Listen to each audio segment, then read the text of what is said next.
నేను ప్రీవియస్ వీడియోలో ఇక్కడ చూపించిన 169, 26 రిలేషన్ ఏంటి, అదే రిలేషన్ని మనం 361కి అప్లై చేస్తే 19కి ఆన్సర్ మనకి 38 వస్తుంది అని చెప్పి క్లియర్గా ఎక్స్ప్లెయిన్ చేశాను. సో అది ఎలా అని కనుక మీరు ఎవరు చూడకుండా ఉండుంటే ఛానల్లో షార్ట్లో ఉంటుంది.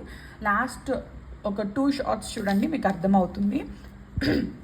అదే షార్ట్లో నేను ఇంకో క్వశ్చన్ కూడా మిమ్మల్ని అడిగాను.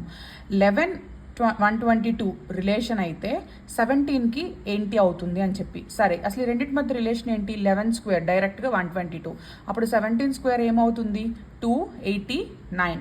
ఓకే, దీంతో పాటు ఈ వీడియోలో మీకు నేను ఇంకొక 2 క్వశ్చన్స్ని కూడా ఇస్తున్నా. ఫైండ్ అవుట్ చేసి, అంటే ఫ్రీ టైంలో ఒక పేపర్ పైన క్వశ్చన్ని కాపీ చేసి ఆన్సర్ ఫైండ్ అవుట్ చేసి నాకు కమెంట్స్లో పిన్ చేయండి.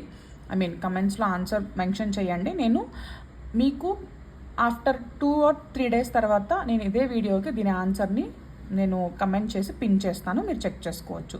సో ఫస్ట్ CDE చాలా ఈజీ. మీరు క్వశ్చన్ని బేసిక్ 50 కూడా కాదు, 30%లోనే టఫ్నెస్ లెవెల్ అయితే 0. దీని టఫ్ ఏం కాదు, ఇది చాలా చాలా ఈజీ.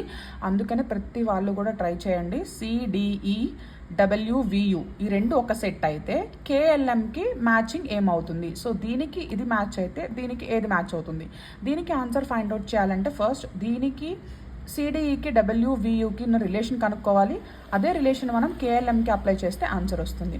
సో అదే విధంగా same way ACEG NPRT. So ACEG NPRT మధ్య రిలేషన్ ఏంటి ఫైండ్ అవుట్ చేసి ఆ రిలేషన్ని మనం BDFHకి అప్లై చేస్తే ఇక్కడ ఆన్సర్ వస్తుంది. సో ఈ రెండింటికి ఆన్సర్ కూడా మీరు క్వశ్చన్ని కాపీ చేసి పేపర్ పైన A to Z ఆల్ఫాబెట్ రాసి ఎలా ఫాలో అవుతున్నారు, ఎలాంటి రిలేషన్ ఉంది ఫైండ్ అవుట్ చేసి అన్నోన్ ఆన్సర్ని కూడా వెంటనే ఫైండ్ అవుట్ చేయండి. ఇది చాలా ఈజీ. ప్రిలిమ్స్ ప్రిపరేషన్ ఈజీ నుంచి CSAT, ఈజీ నుంచి టఫ్ లెవెల్ ప్రిపేర్ అవ్వడం చాలా బెటర్ వే. సో ఈజీ క్వశ్చన్స్ని ఫస్ట్ మనం సాల్వ్ చేయగలుగుతున్నామా లేదా, అలో మనం థింకింగ్ అనేది చేంజ్ అవుతుంది. ఓకే, లాజికల్ థింకింగ్ అనేది అసలు ఎలా చేయాలనేది మనకి వే అనేది అర్థమవుతుంది. తర్వాత టఫ్నెస్ని పెంచుకుంటూ తక్కువ టైంలో మనం సాల్వ్ చేసుకోగలిగేలాగా స్లోగా మనం ఇంప్రూవ్ అయితే ఉండాలి.